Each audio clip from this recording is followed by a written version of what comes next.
දෙමව්පියෝ විදිහට ඔබ වැඩ කටයුතු කරගෙන යනකොට ඔබට හැම වෙලාවෙම ඔබේ විශේෂ අධ්‍යාපනික අවශ්‍යතා සහිත දරුවව වෙනත් තෙරපි කටයුතු සඳහා වෛද්‍යවරුන් සඳහා විවිධ ටීචර්ස්ලා වෙත ගෙනියන්නට සිදු වෙනවා තමාගේ දරුවාගේ විවිධ වැඩ කටයුතු සහ තෙරපි කටයුතු සඳහා.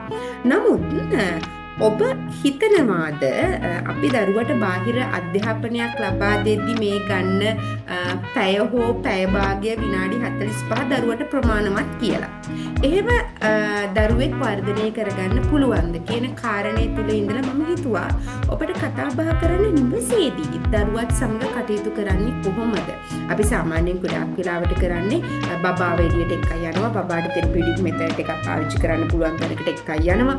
එහෙම නැත්නම් බබාව ටීචර් කෙනෙක් ළඟට එක්කයි යනවා, එක්කන් ගිහිල්ලා වෛද්‍යවරයෙක් ළඟට එක්කන් යනවා.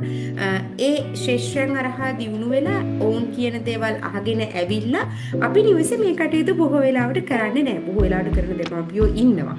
ඒ වගේම තමයි මේක කොහොමද අපි නිවසේදී අපේ මානසික තත්ත්වය හදාගෙන දරුවා වෙනුවෙන් ඉදිරිපත් කරන්න කියන කාරණේ තමයි අද දවසේදී මම කතා බහ කරන්නට හිතුවේ. ඉතින් අද දවසේ අපේ මාතෘකාව වෙන්නේ දෙමාපියන්ට භාවිතා කළ හැකි මනෝවිද්‍යාත්මක ඉගැන්වීම් ක්‍රම පිළිබඳව අපි මේ කතා කරන්නේ. කතා කරන්නේ නිවසේදී දරුවාට භාවිතා කරන්න පුළුවන් දේවල් පිළිබඳව. ඔබ දන්නවද දැන් අපේ අධ්‍යාපන ශාස්ත්‍රයේ දියුණු වෙලා තියෙනවා. එතකොට විවිධ තාක්ෂණික ශාස්ත්‍රයන් ලෝකයේ දියුණු වෙලා තියෙනවා. ඒත් එක්ක අපිට විවිධ අධ්‍යාපන ක්‍රම එහෙමත් නැත්නම් ඔබ දන්නවා මනෝවිද්‍යාව කියන ශාස්ත්‍රය තුල අද වෙනකොට ලෝකයේ බොහෝ ඉහළ මට්ටමක තියෙනවා. මේ ශාස්ත්‍රය තුලත් අපිට කතා බහ කරන්න තියෙන න්‍යායන් බොහෝමයි. ඔබ මම අද දවසේදී මේ ලෙක්චර් එක එහෙමත් නැත්නම් මේ වැඩමුළු අවසන් කරාම හිතලා බලන්න ඔබ උගන්වනව නම් ඔබ උගන්වන කෙනෙක් විදියට ඔබ දෙමාපියෙක් විදියට මේ භාවිතා කරන සියලුම දේවල් මනෝවිද්‍යාත්මක ක්‍රම හරහා එන දේවල්. නමුත් අපිට කතා කරමු අපි මනෝවිද්‍යාත්මක න්‍යායන් කියලා කියන්නේ ඇත්තටම සයිකොලොජිකල් තියරිස් කියලා කියන්නේ මිනිස්සුන්ගේ සිතීම්, මේ වගේම හැඟීම්, හැසිරීම්, පෞරුෂය මේ වගේ දේවල් පැහැදිලි කරගන්න භාවිතා කරන විද්‍යාත්මක ආකෘතියක් විදිහට අපිට හඳුන්වන්න පුළුවන්. එතකොට අද දවසේදී අපි කතා කරනවා අපි කොහොමද දරුවෙක්ට මනෝවිශ්ලේෂණවාදී න්‍යාය භාවිතා කරන්නේ, චර්යාවාදී න්‍යාය කොහොමද අපි භාවිතා කරන්නේ, ඒ වගේම ප්‍රජානන න්‍යාය භාවිතා කරන්නේ කොහොමද, මානවවාදී න්‍යාය භාවිතා කරන්නේ කොහොමද, සමාජික න්‍යාය, ජෛව මනෝවිද්‍යාත්මක න්‍යාය සහ සමාජ සංස්කෘතික න්‍යාය භාවිතා කරන්නේ කොහොමද කියන කාරණය ගැන අද දවසේදී අපි කතා බහ කරන්න සූදානමින් ඉන්නවා. අපි කලින්ම ඔබට මම කලින්ම කිව්වා අපි නිවසේදී ඔබේ දරුවාට මේ වගේ දේවල් පාවිච්චි කරනවා වෙන්න පුළුවන්. නමුත් ඔබ අර ඒක දැනුවත්ව කරනවද නැද්ද? ඔබේ ඇති සිදුවෙන අඩුපාඩු මොනවද කියන එක ගැන මේ අද දවසේදී අපි කතා කරන්න සූදානම් වෙන්නේ. අපි මනෝවිශ්ලේෂණවාදී න්‍යාය ගැන කතා කරොත් ඔන්න ඔබ පිළිබඳව එහෙම නැත්නම් සිත පිළිබඳව අදහස් ඉදිරිපත් කරපු න්‍යායක්. ඔබේ න්‍යාය පිළිබඳව බොහෝ වැඩිදුර මම පැහැදිලි කිරීමක් කරන්න හේතුව අපට අවශ්‍ය වෙන්නේ දරුවත් එක්ක වැඩ කරන විදිය. එතකොට ඔබ දන්නවා අපේ හිත කොටස් කීපයක් තියෙනවා. එතකොට මේකෙදි දරුවට සම්බන්ධ වෙනකොට මම මතක් කරන ඔබට මේකෙදි කියනවා ළමාවියේ ඇතිවන අත්දැකීම් වැඩිහිටි ජීවිතයට බලපාන බව. එතකොට චූටි දරුවෙක් එක්ක වැඩ කරනකොට එයා ඔබ චූටි කාලේ එයත් එක්ක වැඩ කරද්දී එයා ලබා ගන්න අත්දැකීම් මත එයාට වැඩිහිටි ජීවිතයට යනකොට අනාගතයට යනකොට ඒක බොහොමත්ම බලපානවා. ඒ වගේම තමයි අපි කතා කරමු මේ වගේ දේවල් කොහොමද වෙන්නේ කියන එක පිළිබඳව. ඊට පස්සේ අපි චර්යාවාදී න්‍යාය ඇතුලේ කතා කරනවා. යම් කිසි කෙනෙක්ගේ හැසිරීම් පරිසරය මගින් තමයි ඉගෙන ගන්න. ඒ කියන්නේ හැසිරීමක් තුලින් තමයි යම් කිසි දෙයක් ඉගෙන ගන්න.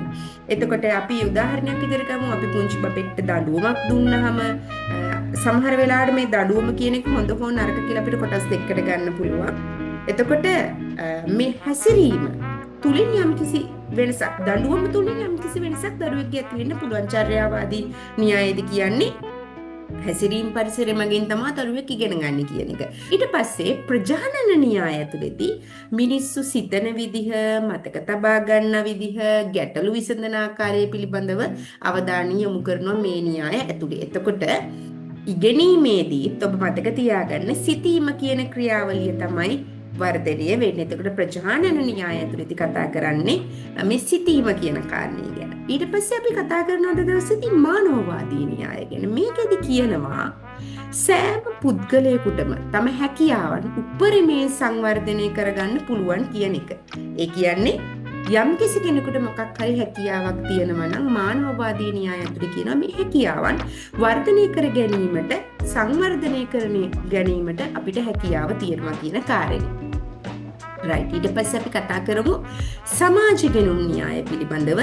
මේ සමාජ ගැනුම් න්‍යාය හරහා මිනිස්සු අනිත් අය නිරීක්ෂණය කරලා එහෙමත් නැත්නම් ඔබ්සර්වේෂන්, මිරරින්, ඉමිටේෂන් වගේ සංකල්ප හරහා, මොඩලින්, සෙල්ෆ් ඉෆෙක්ටිව් වගේ යන සංකල්ප හරහා මෙයාලා ඉගෙන ගැනීම සිද්ධ කරන ඔබේ දරුවා ඉගෙන ගන්න ආකාර පිළිබඳව මේ මම මතක් කරන්නේ. ඒ වගේම ජෛව මනෝවිද්‍යාත්මක න්‍යාය බයොලොජිකල් තියරි එක හරහා කියනවා මොළය, ස්නායු පද්ධතිය, හෝමෝන, ජාන මේ වගේ දේවල් තමයි හැසිරීමක් සිද්ධ වෙන්න බලපාන්නේ. ඔබට ඒක අපි අමුතුවෙන් කියලා දෙන්න ඕනේ. සාමාන්‍යයෙන් ඔටිසම් ස්පෙක්ට්‍රම් ඩිසෝඩර් තියෙන බබෙක්ගේ ස්පෙක්ට්‍රම් එකක් තියෙන දරුවෙක් කොහොමද එයාගේ ස්නායු පද්ධතිය වෙනස් වීම තුළ හැසිරීම නිර්ණය කරගන්නේ, හැසිරීම සිද්ධ කරන්නේ කියන එක පිළිබඳව ඔබට අවබෝධයක් ඇති. ඒ වගේම තමයි සමාජ සංස්කෘතික න්‍යාය. මේකෙදී සංස්කෘතිය, භාෂාව, සමාජාන්තර ක්‍රියා ඉගෙනීම හා සංවර්ධනයට බලපානවා. අපි ජීවත් වෙන සමාජය ඔබේ දරුවට කොච්චර බලපානවද වැඩ කටයුතු කරගෙන යද්දි කියන කාරණය තමයි අපි මේකෙදි කතා කරන්නේ. රයිට්. අද දවසේදී මෙන්න මේ ඉගෙනුම් න්‍යායන් පිළිබඳවයි අපි කතා බහ කරන්න සූදානම් වෙලා ඉන්නේ. ඔබේ දරුවා විශේෂ අධ්‍යාපන අවශ්‍යතා සහිත දරුවෙක් නම් මෙන්න මෙහෙමයි හැසිරීම මගින් ඉගෙන ගන්න. ඔන්න ඔබේ දරුවා යම්කිසි කාර්යයක් නිවසේදී කරනවා. ඕනේ දැන් අපි හිතමුකෝ අපි යම්කිසි දෙයක් දරුවට උගන්වනවා, දරුවා මේක කරලා පෙන්නනවා. ඔබ දරුවාට ප්‍රශංසා කරනවාද කියන කාරණය තමයි මේකෙදි අපි කතා බහ කරන්නේ. කියන්නේ අපේ බබා මොනවා හරි දෙයක් කරාම අපේ චර්යාවාදී න්‍යාය ඇතුලේ කියනවා දරුවට ප්‍රශංසා කරන්න. චූටි බබෙක් මොකක් හරි හොඳ වැඩක් කරාම චූටි තරු ලකුණක් දෙන්න. හැපි ෆේස් එකක් දෙන්න. මෙන්න මේව තමයි චර්යාවාදී න්‍යායයේදී කියන්නේ. මොකක්ද හේතුව? බබා මොකක් හරි වැඩක් කරාම බබාව ඇප්‍රීසියේට් කරාම බබාට හොඳයි කිව්වහම එයා සතුටු වෙනවා. ඒ සතුට දෙගුණ වෙන්න ඔබ චූටි හරියක් දෙනවා, ඔබ චූටි තරුවක් දෙනවා, හැපි ෆේස් එකක් දෙනවා. එතකොට මෙයාගේ චර්යාව වෙනස් කරන්න පටන් ගන්නවා. රයිට්? ඒ වගේම තමයි ඔබට පුළුවන් පොඩි රිවෝඩ් සිස්ටම් එකක් හදන්න බබාට. උදාහරණයක් විදිහට චර්යාව වෙනස් කරන්න ඔන්න චූටි බබාට අපි හදනවා ලස්සන රිවෝඩ් සිස්ටම් එකක්. බබා හොඳ වැඩ 5ක් කරොත් අම්මි ගිෆ්ට් එකක් අරන් එන්නම්. ගිෆ්ට් එකක් ගෙනත් දෙනවා. ඔයා මේක කරොත් මම මේක කරනවා නෙමෙයි. පුතා හොඳ වැඩ 5ක් කරන්නකෝ. අම්මි පුතාට ගිෆ්ට් එකක් අරන් එන්නම්. රයිට්. එතකොට එයා ඒක හොඳ වැඩක් කරාම අම්මි අර කාඩ් එකේ තරුවක් අල්වනවා. දෙවනි දවසෙත් එහෙමයි, තුන්වෙනි දවසෙත් එහෙමයි, හතරෙත් එහෙමයි, පහෙත් එහෙමයි. ඔන්න බබාට බොරු කියන්න එපා. බබාට අනිවාර්යෙන් බබා කැමති දෙයක් ගෙනත් දෙන්න. එතකොට කොහොමද පරිසරය මගින් චර්යාව වෙනස් කරන්නේ? බබාට මේක ගන්න බබා වැඩ කරනවා. හැබැයි මම කැමති නැහැ පුද්ගලිකව අපි අල්ලසක් වගේ මේක කරනවට. අපි අල්ලස් දෙන්න වගේ ඔයා මේක කරලා දුන්නොත් මම මේක කරන්නම් වගේ එකකට එන්න එපා. අපි මේක කරමු ඊට පස්සේ අපි මේක ගමු කියන කන්සෙප්ට් එකට ඔයාට එන්න පුළුවන්. එතකොට අපි හිතමු ඔන්න බබාට ඔයා කියනවා පුතේ ඔයා මේ බඩු ටික ඔක්කොම එකතු කරන්නකෝ. දැන් අපි සෙල්ලම් කරලා ඉවරයිනේ. හැබැයි මෙයාගේ චර්යාව වෙනස් වෙන්න එයාට ඒක කරන්න දීලා බලන් ඉන්න එපා. ඔබත් එයාට උදව් කරන්න. එයා අසම සෙල්ලම් බඩුවක් පැත්තකින් තියලා අපි මේකෙන් සෙල්ලම් කරමු පුතා මේ ටික එකතු කරන්න. අපි මේක එකතු කරලා මේකෙන් සෙල්ලම් කරමු. ඔබ බලන්න දරුවාගේ චර්යාව වෙනස් කරන්න පුළුවන් ආකාරය. අපි එයාට ෆෝස් කරන්න හොඳ නෑ කිසිම දෙයකට. එයා හිමීට ඉගෙන ගන්න. හැබැයි ඔබට මෙන්න මේ වගේ චර්යාව වෙනස් කිරීමට හැකි. ඔබ මේකෙන් ගන්න ඕනේ පුංචි දෙයක්. බබා යම් දෙයක් කරාම thank you කියන්න, බබාට විශ් කරන්න, high five දෙන්න, high ten දෙන්න, fit කියන්න, චූටි රිවෝඩ් සිස්ටම් එකක් භාවිතා කරන්න, තරු සලකුණක් දෙන්න, බබාට චූටි මොකක් හරි gift එකක් දෙන්න. එයා මේ වැඩේ ලස්සනට කරාම. ඒ වගේම තමයි ඔබට චර්යාවාදී න්‍යායෙන් වැඩ කරන හැටි අපි විශේෂයෙන් කියලා දෙන්න ඕන නැහැ. ඔබ මේක දන්නවා. හැබැයි මම නැවතත් මේක මතක් කරේ ඔබේ දරුවට ප්‍රයෝජනයක් වේවි කියනවා. ඒ වගේම ලෝකයේ විවිධ සිස්ටම් අපේ දරුවන් වෙනුවෙන් භාවිතා කරනවා. ලංකාවේ ඒකේ ලොකු තැනක නැහැ. නමුත් සාමාන්‍ය තැනක තියෙනවා. බොහෝ වෙලාවට ඔබේ අතේ මුදල් තියෙන්න පුළුවන් දරුව තැනකට ගෙනියන්න. බොහෝ වෙලාවට ඔබේ අතේ මුදල් නැති වෙන්න පුළුවන්. වෛද්‍යවරුන් හම්බෙන්න වෙනවා, ගුරුවරු හම්බෙන්න වෙනවා, තෙරපිස්ලා හම්බෙන්න වෙනවා. හැබැයි ඔබ තෙරපි කෙනෙකුට ගුරුවරයෙක් ළඟට ගිහිල්ලා කරන පැය භාගයේ ක්‍රියාකාරකම් දරුවගේ වර්ධනයට සංවර්ධන ප්‍රමාණවත් නොවනවා ඔබ දන්නවා. ඒකට අපි ගුරුවරයාට හෝ තෙරපිස්ට කෑ ගහලා වැඩක් නැහැ. හේතුව තමයි ඔබ නිවසේදී දරුවා සමග වැඩ කටයුතු කළ යුතුයි. ඔබ යම්කිසි සෙෂන් එකකට බබාව ගෙනිච්චාම ටීචර් හොඳයි, බබා නියමයි, වාව්, බබා ෂෝයි කියලා මදි. අම්මි ගෙදර ඇවිල්ලා බබාට මේ විදිහටම වැඩ කරන්න ඕනි.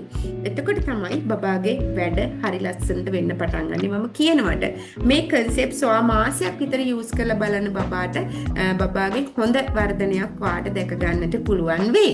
මම හිතනවා ලෝකේ වැඩිපුරම පුංචි දරුවෙක්ව ඇසස් කරන්න පුළුවන් වෙන්නේ ආදරණීය මවට. හෝපියාට. හේතුව තමයි ඔබත් එක්ක තමයි ඔබේ දරුවා ජීවත් වෙන්නේ, ඔබත් එක්ක තමයි ඔබේ දරුවා ඉන්නේ.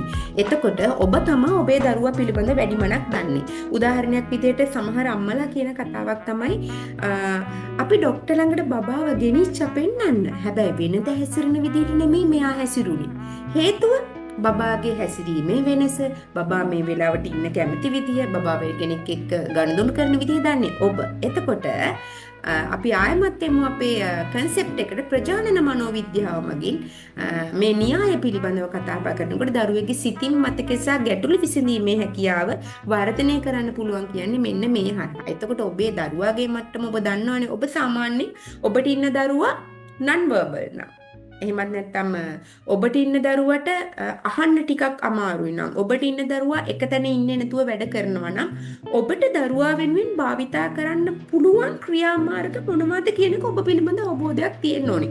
උදාහරණයක් විදිහට මම මෙහෙම ගත්තොත් ඔබ දරුවත් එක්ක මොකක් හරි වැඩක් කරන්න යනවා.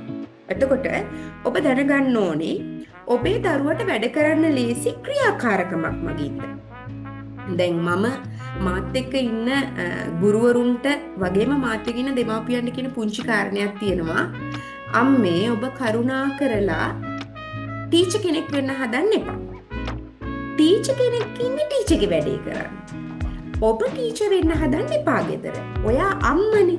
දැන් චූටි බබාලා ඉන්න අම්මලා අපිත් එක්ක කතා කරන කාරණයක් තමයි මෑම් මෙහෙමයි මේ බබා මාත් එක්ක වැඩ කරන්නේ නෑ නියාවට. අම්මි කියනවා මේ මාත් එක්ක කිසි දෙයක් කරන්නේ නෑනේ මෙයා කොච්චර කිව්වත්. ඉතින් ඔව් සමහර තැන්වල ඔබ බලන්න ඔබ දරුවට උගන්වන්න ගිහිල්ලා තියෙනවා. ඔබත් එක්ක වැඩ කරන්නේ. බබා දන්නවනේ බබා එක්ක වැඩ කරන්නේ ටීචර් කියලා. ඉතින් ඇයි ඔයා උගන්වන්න හදන්නේ යාට? අම්මට කරන්න පුළුවන් හොඳම දේ තමයි ටීචර් උගන්වපු පාඩම ක්‍රියාකාරකම් විදිහට දවසේදී ඉදිරිපත් කරන එක. ඔන්න දැන් අපි උදාහරණයක් විදිහට ගමු. දැන් අපි ප්‍රජානන මනෝවිද්‍යාව පිළිබඳව කතා කරන නිසා ඔන්න ඔබේ දරුවට ටීචර් ඉස්කෝලේට උගන්වනවා පාට. අම්මා මොකක්ද දන්නවද කරන්නේ ගෙදර ඇවිල්ලා? ටීචර් කියනවා අම්මේ මං අද ඉගෙනුවේ මෙන්න මේ පාට බබාට ගෙදරට ප්‍රැක්ටිස් කරන්න. අම්මත්තර ටීචර් උගන්වපු විදිහටම මේසයක් තියාගෙන පාට ටික ගෙනල්ලා බබාට උගන්වනවා. බබා කරයිද නැද්ද? බබා අමාරුයි කරන්න. බබා එතකොට තමයි අම්මියර කියන්නේ මම කියන දේ කරන්නේ නැහැ මේ බබා. එහෙම කියන්නේ එන්නේ හේතුව නිසා ඔයා බබාට වෙන කන්සෙප්ට් එකක් යූස් කරන්න. දැන් අපි කිව්වා බබා ඉගෙන ගන්නවා සිතීම මතකේ සහ ගැටලු විසඳීමේ හැකියාවෙන්. ඇයි ඔයාට බැරි බබා ඔයා කුස්සිය වැඩ කරද්දි බබාට එළවලු වල පාට අනුව වෙන් කරන්න දෙන්න. තක්කාලි, කැරට්, බෝංචි, මෑකරල්, කොළ පාට ඒවා වෙනම, රතු පාට ඒවා වෙනම, තැඹිලි පාට ඒවා වෙනම. ඔන්න ඔය වගේ කන්සෙප්ට්ස් බබාට යූස් කරන්න. ඒ වගේම තමයි බබාට යම් දෙයක් කියලා දෙනකොට ඔබ සරල පියවර අනුගමනය කරන්න. සමහර බබාලා ඉන්නවා දැන් අපි හිතමුකෝ හයිපර් ඇක්ටිව් සහ ADHD බබෙක් ඔබට ඉන්නවා කියලා. වේගෙන් ඔයා එයාට වචන යූස් කරන්න එපා. දැන් සමහරලාට ඉන්නවා අපි මේව හිතන්නේ නැහැ ගෙදරදී අපේ දරුවනේ නේද අපි වැඩ කරද්දි මේව හිතන්නේ නැහැ. නමුත් ඔබ නිකන් හිතන්න ඔන්න ඔබේ එහා පැත්තේ තියෙන වතුර බෝතලයක්. එතකොට ඔබ බබාට කියනවා පුතේ ගිහිල්ලා අර වතුර බෝතලේ අරන් ඇවිල්ලා අම්මිට දෙන්න ඇවිල්ලා මෙතනින් වාඩි වෙන්න. මෙතන වචන කීයක් තිබ්බද? ඔයාගේ බබාට සරල පියවර අනුගමනය කරන්න බබාට හිතන්න කාලය දෙන්න. වේගෙන් කතා කරන්න එපා එයාට. එයාට ඔයා කියන්න වතුර බෝතලේ ගේන්න. ඇක්ෂන් එකක් එකම යන්න. බෝතලේ ගේන්න. දැන් අපි හිතමු නන් වර්බල් පපෙක් ඉන්නවා කියලා සමහර කියන පික්චර් ඩිස්ක්‍රිප්ෂන්ස් වලට ටීචර් මෙයා වැඩ කරන්නේ නැහැ. මෙයාට පික්චර්ස් පෙන්නුවම වැඩ කරන්නේ නැහැ. ඔබට පුළුවන් රියල් ඔබ්ජෙක්ට් එකක් පාවිච්චි කරන්න. මේ වතුර බෝතලේ අරන් එන්න වගේ කන්සෙප්ට් එකක් ඔයාලට පාවිච්චි කරන්න පුළුවන් සහ පියවර අඩුවෙන් භාවිතා කරන්න දරුවට වැඩ කරනකොට. එතකොට එයාට මේක අවබෝධ කරගන්න සහ තේරුම් ගන්න ලේසි වෙනවා. ප්‍රජානන න්‍යාය ඇතුලේ මෙන්න මේ දේවල් කතා කරනවා. එතකොට පින්තූර කාඩ් අපිට භාවිතා කරන්න පුළුවන්. අපිට දැන් සමහරු ස්පීච් තෙරපි කරනකොට අපිට තෙරපිස්ලා කියනවා බබත් එක්ක ටිකක් කතා කරන්න. දැන් සමහර වෙලාවට බබා කතා කරන එකටම කැමති නැත්තම් ඔයාට පුළුවන් රැයට දොයියන්න යනකොට ඇඳට ගිහලා බබට කතන්දරයක් කියන්න. හැබැයි මේ කතන්දරය තෝරගන්නකොට ලොකු පින්තූර තියෙන, ලොකු අකුරු තියෙන කතන්දරයක් තෝරගන්න. අම්මි නිකන් මැරීලා වගේ කතන්දරේ කියන්නේ නැතුව ලස්සනට ඇක්ෂන්ස් දාලා ඔයාලඟ මොනවා හරි තියෙනවා නම් ඒවා පෙන්නලා බබාට කතන්දරේ කියන්න.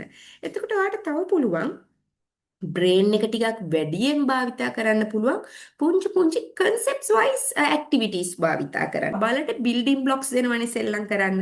building blocks වලින් කාලයක් යනකොට මෙයාලා තනියම සෙල්ලම් කරලා මෙයාලා ඒකාකාරී වෙන්න පටන් ගන්නවා. ඔබට පුළුවන් පොඩි half sheet එකක් අරගෙන පාට building blocks තියෙන විදිහ මේක ඇඳලා බබාට දෙන්න. බබා ඒ building blocks උඩින් ඒ බිල්ඩින් බ්ලොක්ස් අරන් අර රූප උඩින් තියලා මේක වෙනස් විදිහකට හිතන්න පටන් ගන්නවා. එතකොට සරලවම කිව්වොත් බබාට ප්‍රහෙලිකා, ක්‍රීඩා, ඒ වගේම තමයි වර්ණ, කාඩ්පත්, ඒ වගේම පියවර ඉගැන්වීම් ක්‍රම බබාට භාවිතා කරන්නට ඕන. ප්‍රජානන න්‍යාය ඇතුලේ මෙන්න මේ දේ තමයි කතා කරන්නේ. එතකොට අපි කතා කරමු සමාජ ඉගෙනුම් න්‍යාය පිළිබඳව. එතකොට සමාජ ඉගෙනුම් න්‍යායයේදී වෙන්නේ මොකක්ද දන්නවද? මම ඔබට කිව්වේ මිරරින් සහ ඉමිටේෂන්. ඒ කියන්නේ දරුවෝ ඉගෙන ගන්නේ අනිත් අය කරන දේවල් බලලා. එතකොට ඔබ බලන්න ඔබේ දරුවාට ඉගෙන ගන්න පුළුවන්, මිරර් කරන්න පුළුවන් හොඳ පරිසරයක් හදලා දෙන්න. අම්මිට මොනවා හරි ගෙනත් දුන්නාම අම්මි thank you මගේ පුතා කියලා දුන්නොත් තමයි බබා අනිත් කෙනාටත් thank you කියන්න පුරුදු වෙන්නේ. මේක සාමාන්‍ය දේවල්. මම ඔබට නැවතත් මේ මතක් කරනවා. ඔබ නිවසේදී මේවා කරනව ඇති. නමුත් මේ පිළිබඳ අවබෝධය නැතුව ඇති. අවබෝධය වැඩියෙන් තිබ්බොත් ඔබට මේ කටයුතු කරගෙන යන්න ලේසි. ඔබ රෙදි නමන වෙලාවට බබාව රෙදි නමන්න ගෙන්න ගන්න. ඔබ කුස්සියේ වැඩ කරන වෙලාවට බබාට කුස්සියේ වැඩ කරන්න කියලා දෙන්න. දැන් සමහර අම්මලා කියන දෙයක් තමයි මෙයා ටීචර් වර්ග අනුව දාන්න මේක තේරෙන්නේ නැහැ. රතු පාට බෝල එකතු කරන්න දන්නේ නැහැ. පළතුරු වෙනම දාන්න දන්නේ නැහැ. එළවලු වෙනම දාන්න දන්නේ නැහැ. අම්මා මේක බබාට මිරර් කරන්න. අම්මා කරන්න. දෙපාර තුන් පාර හතර පාර අපි කරන්න. කරලා ඉවර වෙලා බබාවත් මේ වැඩේට ගන්න. බබාට මිරර් කරන්න කියලා දෙන්න. මේව තමයි ඔබට නිවසේදී භාවිතා කළ හැකි ක්‍රියාකාරකම්. ඔබ බලන්න බබාට ලයිෆ් ස්කිල්ස් කියලා දෙන්න අපි කොහෙවත් අරගෙන යන්න ඕනේ නැහැ. ඔබ නාන වෙලාවට ඔබ රෙදි හොදනවා. බබාට බාස්කට් එකකට දාලා හොදන්න දෙන්න. මම දන්නවා නිවසේදී අම්මලා විදියට මේව කරන බොහෝ අම්මලා ඉන්නවා. නමුත් මම මේ ඔබට කියන්නේ මේ පුංචි දේවල් ඇති දරුවෝ වැඩි දියුණු කරන්න. බබාට හැමදාම ඔයාලා මල් කඩලා පහන තියදී බබාවත් එක්කයි යන්න. මගේ අත්දැකීම් මත සමහරු කැමති නෑ දරුවගේ ෆොටෝ එකක් ගන්නවට. සමහරු කැමති නෑ සෝෂල් මීඩියා වල දරුවගේ ෆොටෝස් දානවට. සමහරු කැමති නැහැ මෙයාව වෙඩින් එකකට එක්කයි යන්න. සමහරු කැමති නෑ මෙයාව යාළුවෝ තමන්ගේ නෑදෑයෝ දකි, තමන්ගේ තාත්තික ඔෆිස් එකේ කට්ටිය දකි, මගේ ඔෆිස් එකේ කට්ටිය දකි කියලා ඉන්න දෙමව්පියෝ ඉන්නවා. එහෙම කරන්න එපා. අපි දරුවව ඇක්සෙප්ට් කරොත් දරුවා ඉගෙන ගන්නවා.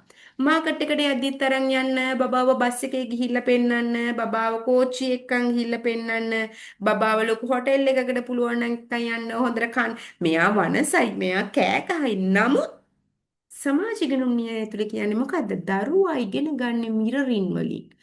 බබාව අපිට පුළුවන් නම් මාකට් එකට ගෙනියන්න එයා ඉගෙන ගන්නවා මෙතන කට්ටිය බඩු විකුණනවා සහ අපි බඩු ගන්නවා කියන කාරණේ. එතකොට ඒකට එයාව අපි පුරුදු කරගන්න ඕනේ. ඒ වගේම තමයි මේ greetings කියන ඒවා thank you, ස්තුති, sorry, අර දැන් වැන්දහම තෙරුවන් සරණයි එහෙම කියන්න බබාට ඔබට පුළුවන් හුරු කරන්න. ඒක අපි තෙරපිස් කෙනෙක් ළඟට ගෙනියලා, ටීචර් කෙනෙක් ළඟට ගෙනියලා, ડોක්ටර් කෙනෙක් ළඟට ගෙනියලා කරන තැනටපත් කරගන්නේ නැතුව ඔබට පුළුවන් මේක කරන්න. ඊට පස්සේ මම කැමති මානවවාදී න්‍යාය සහ මනෝවිශ්ලේෂණවාදී න්‍යාය පිළිබඳව ඔබට කියලා දෙන්න. right.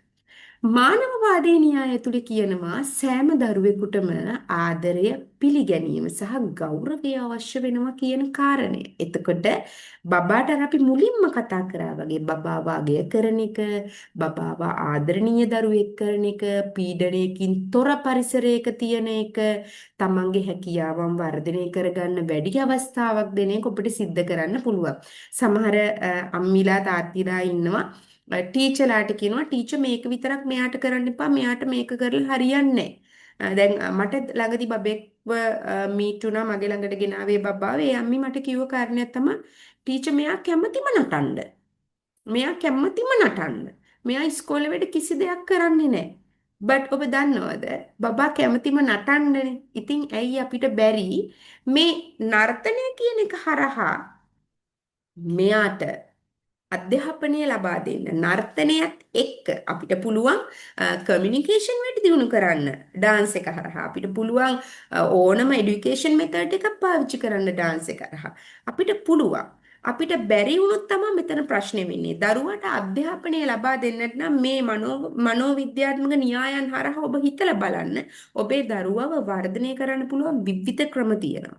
එතකොට సౌందර්යය කියන එක බබාට ගොඩක් වෙලාවට නටන්න, සින්දු කියන්න, චිත්‍ර අඳින්න මේ දේවල් දෙන්න. එතකොට එයාගේ හැකියාවෙන් එයා යම්කිසි වර්ධනයක් ඔබට පෙන්වන්නව ගනීවි.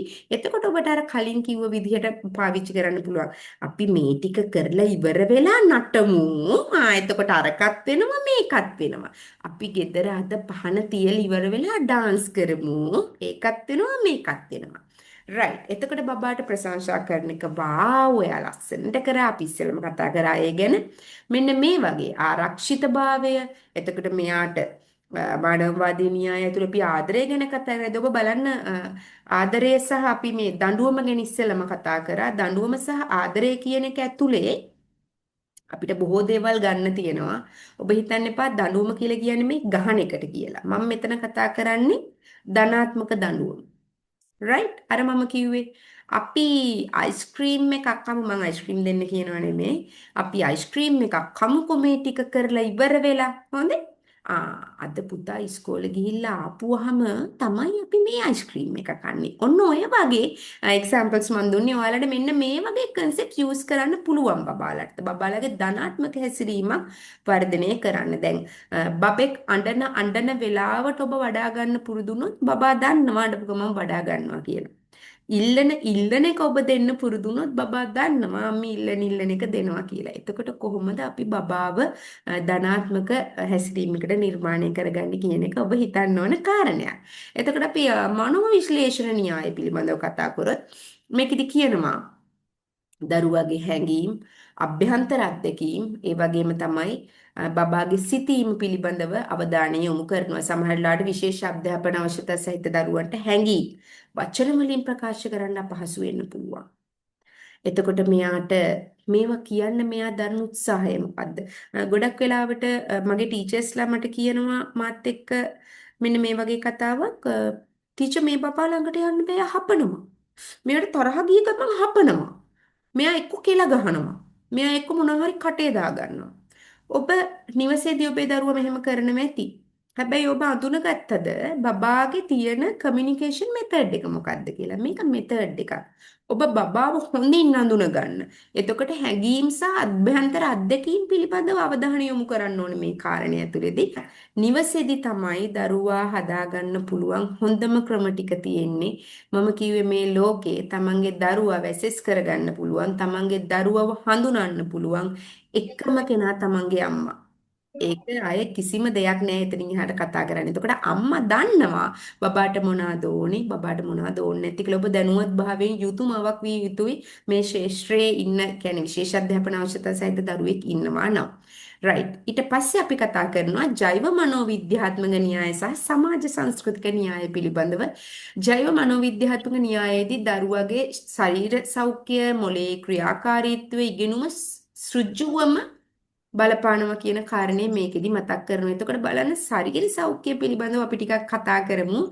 ඔබට ඔබේ දරුවා පිළිබඳව කතා කරන්න වෛද්‍යවරයෙක් ළඟට යද්දී සාමාන්‍යයෙන් සමහර ඩිසෝඩර්ස් ඔය ඩවුන් සින්ඩ්‍රෝම් වගේ දේවල් තියෙන දරුවන්ට හයිපර් ඇක්ටිව් ADHD වගේ තියෙන දරුවන්ට වෛද්‍යවරු බොහෝ වෙලාවට කියන ඔය සීනි අධික කෑම වර්ග දෙන්න එපා දරුවන්ට හොඳ නෑ කියන කාරණේ. එතකොට ඔබේ දරුවාගේ ශරීරය පිළිබඳ ඔබේ දරුවට ලබා දෙන ආහාර පිළිබඳව හොඳින් හිතන්න ඕනේ. සමහර දරුවන්ට සෙන්සරි ඉෂුස් තියෙන්න පුළුවන්. මම ඒකට නෑ කියන්නේ නැහැ. මම මේ හැම අම්මෙක්ටම මම දන්නවා මේ වගේ දේවල් කරන්න බෑ, කරන්න අමාරුයි. සමහර වෙලාවට ඔබ දරුවට නොහැකි දේවල් කරන්න යන්න එපා. සමහර වෙලාවට සමහර ඇක්ටිවිටීස් සමහර දෙමෝපියෝ කරන ඔය මම දැකලා තියෙනවා Facebook එකේ හිටන් දාලා තියෙනවා. සමහර තෙරපි ඇක්ටිවිටීස් තියෙනවා ආදරණීය දෙමාපියනි. මේවා හැම බබෙක්ටම හරියන්නේ නැහැ. ඒ නිසා ඔබ වෘත්තීය චිකිත්සකයෙක් කරා තොරතුරු ලබා ගන්න. OT නම් OT තෙරපි වෘත්තීය SLMC රෙජිස්ටර්ඩ් සහතිකයක් තියෙන තෙරපිස් කෙනෙක් කරා තොරතුරු ලබා ගන්න. ඔබ දරුවට ස්පීච් අඩු බබෙක්ට කතා බහ අඩු බබෙක්ට වැඩ කටයුතු කරද්දී එයාට භාවිතා කරන්න මෙතඩ්ස් තියෙනවා. ඒ මෙතඩ්ස් දන්නේ ඔයාගේ තෙරපිස්ට්. එඩියුකේෂන් තෙරපි කරනකොට හැම ටීචර් කෙනෙකුටම එඩියුකේෂන් තෙරපි කරන්න බෑ. අපි ඉගෙනගෙන තියෙන එඩියුකේෂන් තෙරපි මෙතඩ්ස්. එතකොට ඔබ ඒ වගේ චිකිත්සකයෙක්ගෙන් අහලා දැනගන්න ඕන. වෛද්‍යවරයෙක්ගෙන් අහලා දැනගන්න ඕනේ මේ කටයුතු කරන්නේ කොහොමද කියලා. ඊට පස්සේ ඔබට පුළුවන් මේක නිවසේදී භාවිතා කරන්න. එතකොට ඔබේ දරුවාගේ ශරීරය පිළිබඳ වෛද්‍යවරයාගෙන් අහන්න. ડોක්ටර් මෙයාට මේ වගේ ඩිසෝඩර්ස් තියෙනවා, මේ වගේ අමාරුකම් තියෙනවා. එතකොට කොහොමද මෙයාට අපි වැඩ කරන්නේ? ඔබ දරුවට දෙන ආහාර දරුවට හොඳයි. මං හොඳටම දන්න දෙයක් තමයි ගොඩාක් දෙමව්පියෝ සොසේජස් දෙනවා බබාට. ඔබ දන්නවා සොසේජස් කියන දේ කොච්චර හොඳ නැද්ද? එතකොට සොසේජස් එකක් ඔයා කොහොමද ගෙදර හදාගන්නේ? නූඩල්ස් දෙන එක කොච්චර හොඳ නැද්ද? ඔබ කොහොමද නූඩල් එකක් ගෙදර හදාගන්නේ? මෙන්න මේ පිළිබඳව හිතලා ඔබේ දරුවාගේ ශරීර සෞඛ්‍ය ගැන ඔබ අවධාරණයෙන් හිතන්න ඕන කාරණයක්. ඒ වගේම තමයි දරුවට ප්‍රමාණවත් නිින්ද. බොහෝ දරුවෝ ඉන්නවා එයාලට ස්ලීපින් ඉෂුස් තියෙනවා. එතකොට ඔබ වෛද්‍යවරයෙක් ගිහිලා හම්බෙලා එයාට කොහොමද මේක කරන්නේ? එහෙම නැත්නම් සමහර බබාලා ඉන්නවා කාපු ගමන් නිදා ගන්න. එතකොට මෙයා පැය 8ක් විතර නිදි කරවන්න අපි කීයටද කන්න දෙන්න ඕනේ? කලින් කන්න දෙන්න ඕනේ. එතකොට මොනවද අපි රැයට කන්න දෙන්න ඕනේ? හොඳට හිතන්න ඔබේ දරුවා පිළිබඳව. එතකොට සෞඛ්‍ය සම්පන්න ආහාර, නිින්ද, බබාට ව්‍යායාම. එයාට ව්‍යායාම කරන්න අපි තැනකට ගෙනියන්න ඕනේ. ඔබ හොඳට හවසට බබත් එක්ක දුවන්න, සෙල්ලම් කරන්න, හාව පනින්න. මෙන්න මේ වගේ දේවල් ඔබ නිවසේදී කරන්න. ඕක අපි තෙරපි සෙෂන් එකකට ෆිසිකල් ට්‍රේනින් එකකට ගෙනිච්චාම මේක පැය භාගයයි. ඒක කරලා මදිනේ. ඔබ ගෙදරත් ප්‍රැක්ටිස් කරන්න ඕනේ දරුවත් එක්ක. එතකොට වෛද්‍ය උපදෙස් අනිවාර්යෙන් ඔබේ ළඟ විශේෂ අධ්‍යාපනික දරුවෙක් ඉන්නවා නම් මාස 3කට සැරයක්වත් වෛද්‍යවරයෙක් හම්බෙන්න. ඔබේ ස්පීච් තෙරපිස්ව, ෆිසියෝතෙරපිස්ව, එතකොට OT තෙරපිස්ව, ඔයාගේ এডুকেෂන් තෙරපිස් ඉන්නවා නම් එයාව ක්‍රියේටිව් ඉන්ටර්වෙන්ෂන් භාවිතා කරන ක්‍රියේටිව් තෙරපිස්ලා ඉන්නවා. එයාලව හම්බෙලා එයාලත් එක්ක වැඩ කරන්න. එයාගෙන් අහන්න. මගේ දරුවට මම මේ දේවල් කරා කියලා. ඒ වගේම තමයි ඔබට මම මතක් කරන තව පුංචි කාරණයක් ඔබේ දරුවා ඔබත් එක්ක වැඩ කරනවා නම් මේ ඔක්කොම ලස්සනට එකතු කරන්න. එකතු කරලා තියාගන්න. ડોක්ටර් කෙනෙක් හම්බෙන්න යනකොට මෙයා කරපු වැඩ පෙන්නන්න. ડોක්ටර් ඉන්න තැන, තෙරපිස් ඉන්න තැන මෙයා මේව කරන්නේ නැති වෙයි. එතකොට එයාලට පෙන්නන්න. එතකොට එයාලටත් ලේසි අපේ දරුවොත් එක්ක වැඩ කරන්න. ඔබ කොයිම වෙලාවකත් ඔබ වැඩ කරනකොට ඔබේ දරුවාව වෙනත් කිසිම දරුවෙකු සමග සංසන්දනය කරන්න එපා. අර පුතාට මෙහෙම පුළුවන්නේ අපේ බබාට මේක බෑ කියන කාරණේ කියන්න කරන්න හදන්න එපා. එතකොට සමහර ලාට ඉන්න පුළුවන් ඔයාගේ බබා එක්කම තවත් ඔටිසම් බබෙක්. ඔයාගේ බබාත් ඔටිසම් ස්පෙක්ට්‍රම් කියලා හිතමුකෝ. ඔයා කොයි වෙලාවකවත් මගේ බබාට මේක නෑ. මගේ බබාට මෙයාට වඩා මේක පුළුවන්නේ. ඔන්න ඔය විදිහට සංසන්දනය කරන්න එපා.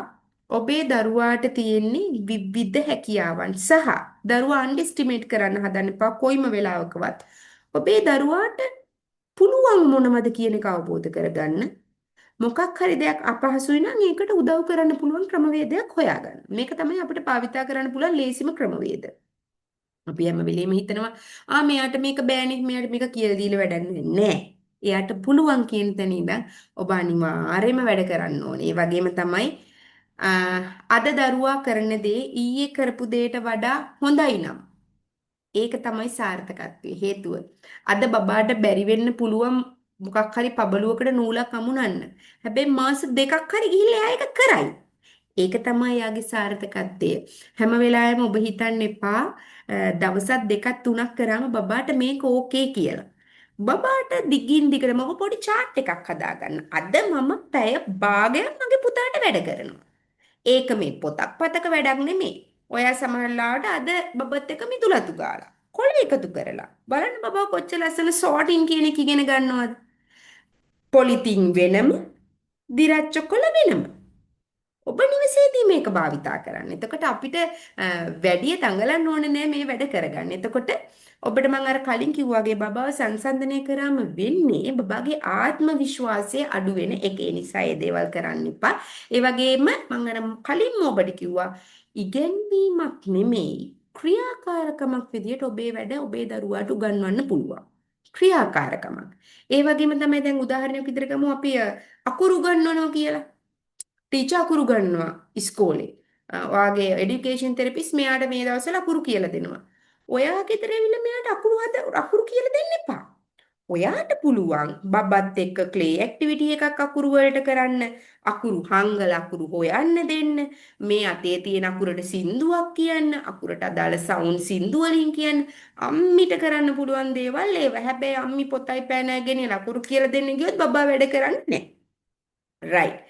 එතකොට ගණන් කරද්දි අපි හිතමු ගණන් කරන එකක් මේ 1 2 3 4 කියලා ගණන් කරන වෙනුවට ඔයාට පුළුවන් ඔයාගේ ගෙදර පඩි පෙළක් තියෙනවා නම් බබාට පඩි පෙළට නැග කියන්න. ඔන්න එකක් නැග්ගා, ඔන්න දෙකයි, ඔන්න තුනයි. අපිට පුළුවන් බෝල පාස් කරන්න. බබාට එකයි, අම්මිට දැන් මම දෙකයි. ඔහොම තමයි අපි වැඩ කරන්නේ. ඒ කියන්නේ අපි හැම වෙලාවෙම පොතක් කරන් බබාට වැඩ කරනවට වඩා හොඳම දේ ක්‍රියාකාරකම් වලින් අපිට වැඩ කරන්න පුළුවන් එළියට ගෙනියන්න.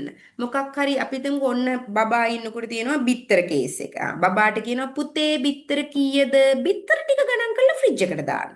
අර ඒ වගේ දේවල් අපිට භාවිතා කරන්න පුළුවන් අපේ බබා එක්ක වැඩ කරනකොට නිවසේදී ඔබට.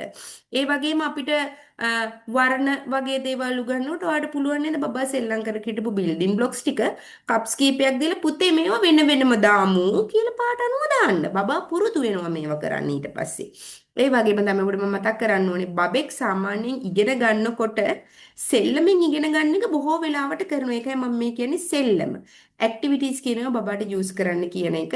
ඒ වගේම තමයි ඔබ දවසට පුංචිම හරි වෙලාවක් හොයාගෙන බබත් එක්ක වැඩ කරන්න.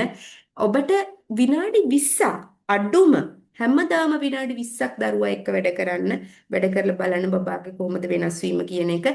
ඒ වගේම තමයි කෙටි ක්‍රියාකාරකම් දරුවත් එක්ක කරන්න.